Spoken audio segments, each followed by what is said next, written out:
Once upon a time, in the heart of Africa, there was a magnificent kingdom known as Asali. Asali was a land of unparalleled beauty, with lush green landscapes, flowing rivers, and an abundance of wildlife.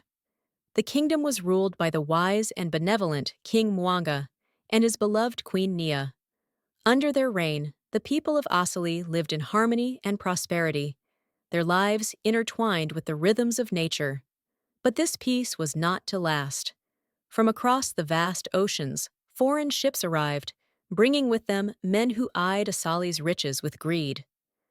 These men, the colonizers, were driven by a hunger for gold, diamonds, and ivory. They saw the wealth of Asali not as the treasure of a sovereign people, but as resources to be exploited for their own gain. King Mwanga, a leader known for his wisdom and diplomacy, initially sought to negotiate with the colonizers, hoping to protect his kingdom through peaceful means. He extended a hand of friendship, offering trade and mutual respect. However, the colonizers, led by the ruthless General Roberts, had no intention of honoring any such agreements. Their true aim was conquest. Asali soon found itself under siege. The colonizers, armed with advanced weaponry and fueled by a ruthless determination, launched a series of brutal attacks on the kingdom. Villages were burned, sacred sites desecrated, and countless lives lost. Despite their valor, the warriors of Asali, armed with spears and shields, struggled against the firepower of the invaders. In the midst of this chaos, the spirit of resistance began to stir. Among those who refused to bow to the colonizers was Prince Juma, the courageous son of King Mwanga. Juma was a young man of great promise, known throughout the kingdom for his bravery and sense of justice. He watched in anguish as his homeland was torn apart, vowing to do everything in his power to save his people. One fateful night, as the full moon cast an eerie glow over the beleaguered kingdom, King Mwanga called a council of his most trusted advisors. Gathered in the royal palace, surrounded by the symbols of Asali's proud heritage, they discussed their dire situation. "We cannot let our land, our people, fall into the hands of these invaders," King Mwanga declared, his voice filled with determination. Queen Nia, ever the pillar of strength, supported her husband's resolve. "We must fight, not just for ourselves, but for the generations to come. Asali must remain free." It was then that Prince Juma stepped forward, his eyes blazing with resolve. "Father, mother, I will lead our people. We will resist, and we will reclaim our land." With that, the seeds of a formidable resistance were sown. Prince Juma, along with his loyal companions, Zola, a fierce warrior known for her unmatched skill in battle, and Asha, a wise shaman with deep spiritual insights, began to rally the people of Asali. They moved from village to village, spreading a message of hope and defiance. They taught the villagers guerrilla tactics, using the dense forests and rugged terrain to their advantage. The colonizers, however, were not to be underestimated. General Roberts, a man of cold calculation and relentless ambition, viewed the resistance as a mere nuisance, confident in his eventual victory. But the spirit of Asali's people, fueled by their love for their homeland and their desire for freedom, proved to be a formidable force. Thus began a struggle that would test the very soul of Asali. It was a fight not just for land and riches, but for identity, dignity, and the right to determine their own destiny. Asali's story of resistance and resilience would echo through the ages, a testament to the unyielding spirit of a people who dared to stand against the dark shadow of colonialism. This extended introduction sets the stage for an epic tale of struggle and heroism, capturing the interest of viewers with its rich details and emotional depth. The kingdom of Asali was a land of unparalleled natural beauty and rich cultural heritage, but now it lay under the oppressive yoke of the colonizers. Despite the initial setbacks, the fire of resistance burned bright in the hearts of its people. At the forefront of this struggle stood Prince Juma, a beacon of hope and defiance. Under Jumi's leadership, the resistance movement grew stronger each day. He was joined by Zola, a warrior whose prowess in battle was legendary, and Asha, a shaman whose wisdom and spiritual guidance inspired the people. Together, they formed a trio that symbolized the courage, strength, and spirit of Asali. Juma, Zola, and Asha moved through the dense forests and hidden valleys, recruiting and training villagers in guerrilla warfare. They taught them how to use the land to their advantage, turning the natural landscape into a formidable ally. Ambushes and surprise attacks became their signature tactics, inflicting significant damage on the colonizers' forces. The people of Asali were united in their determination to reclaim their land. Men, women, and even children played their part in the resistance. The village blacksmiths forged weapons, the healers tended to the wounded, and the elders shared stories of past glories to bolster the spirits of the fighters. Each victory, no matter how small, was celebrated as a step towards their ultimate goal of freedom. Despite their growing strength, the resistance faced immense challenges. The colonizers, led by the cunning General Roberts, were determined to crush the uprising. Roberts, a man known for his ruthless efficiency, deployed every tactic in his arsenal to break the spirit of the Asali people. He intensified his efforts to capture key leaders of the resistance, focusing particularly on Prince Juma. One fateful night, the resistance camp was betrayed by a spy. Asali's defenders awoke to the sounds of gunfire and chaos. The colonizers launched a surprise attack, capturing many resistance fighters, including Prince Juma himself.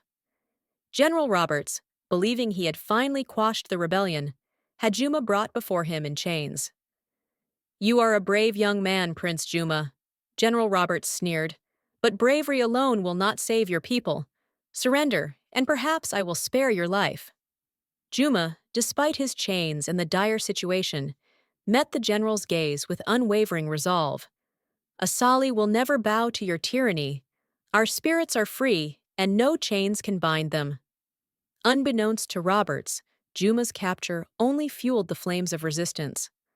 Zola and Asha, though devastated by Juma's capture, refused to give up. They devised a daring plan to rescue their leader. Zola, with her unmatched combat skills, and Asha, with her deep knowledge of the land and its secrets, led a small group of fighters into the heart of the enemy camp. Under the cover of darkness, they moved silently, using the shadows to their advantage. Zola's swift and precise strikes took down the guards, while Asha's mystical guidance ensured they avoided detection. They reached Juma's prison tent, just as the first light of dawn began to break. With swift efficiency, they freed him and retreated into the forest, disappearing before the colonizers could react. The successful rescue of Prince Juma was a turning point in the resistance. It reinvigorated the fighters and sent a clear message to the colonizers. Asali's spirit could not be broken. Juma, once again free, intensified the resistance efforts. He and his companions launched a series of bold and strategic attacks on the colonizers, disrupting their supply lines and communications. General Roberts, increasingly frustrated by the resilience of the Asali people, resorted to harsher measures. Villages were razed, and hostages were taken in an attempt to force the resistance into submission. But these brutal tactics only strengthened the resolve of the Asali people. They fought not just for themselves, but for the future of their children and the memory of their ancestors. As the resistance grew bolder, they managed to secure significant victories. They reclaimed key territories, liberating villages and restoring hope among the people. Juma's leadership, Zola's strength, and Asha's wisdom became legendary, inspiring other oppressed peoples across the region to rise against their oppressors. The struggle for Asali's freedom was far from over, but the tide was beginning to turn.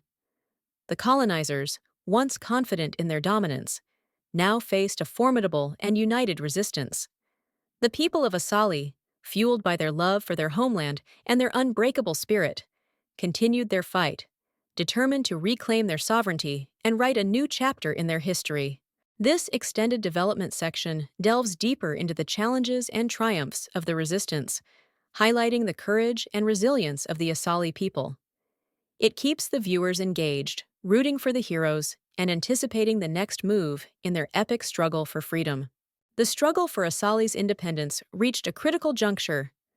The colonizers, under the command of the relentless General Roberts, were facing a tenacious and increasingly organized resistance.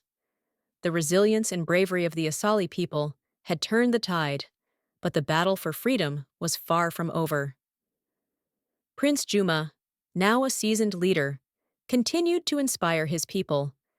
His escape from captivity had become a symbol of hope and defiance.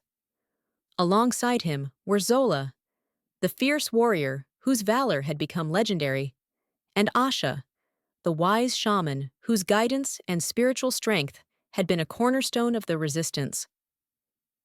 The final showdown was inevitable. The resistance had gathered intelligence on a major supply convoy that was crucial to the colonizers' operations. Juma knew that striking this convoy would deliver a significant blow to the colonizers and could potentially turn the tide of the war permanently in Asali's favor. The night before the planned attack, Juma gathered his closest advisors. "This is our moment," he said, his voice steady and determined. "We strike at dawn. We must show the colonizers that Asali's spirit cannot be broken. For our ancestors, for our children, we fight." At dawn, the resistance fighters, guided by Asha's strategic insights and Zola's combat expertise, launched a surprise attack on the convoy. The battle was fierce and chaotic.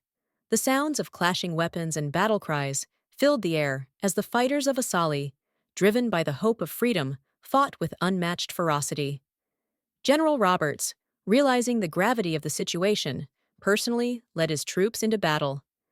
He sought out Prince Juma, knowing that capturing or killing the prince would deal a devastating blow to the resistance. The two leaders, symbols of their respective causes, finally faced each other in a climactic duel. The duel between Juma and Roberts was intense, each strike echoing the broader struggle between the colonizers and the people of Asali.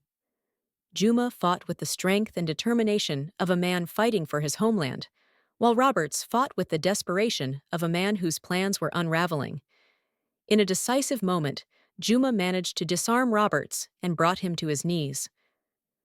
"Your reign of terror ends here," Juma declared, his voice carrying the weight of his people's suffering and hopes.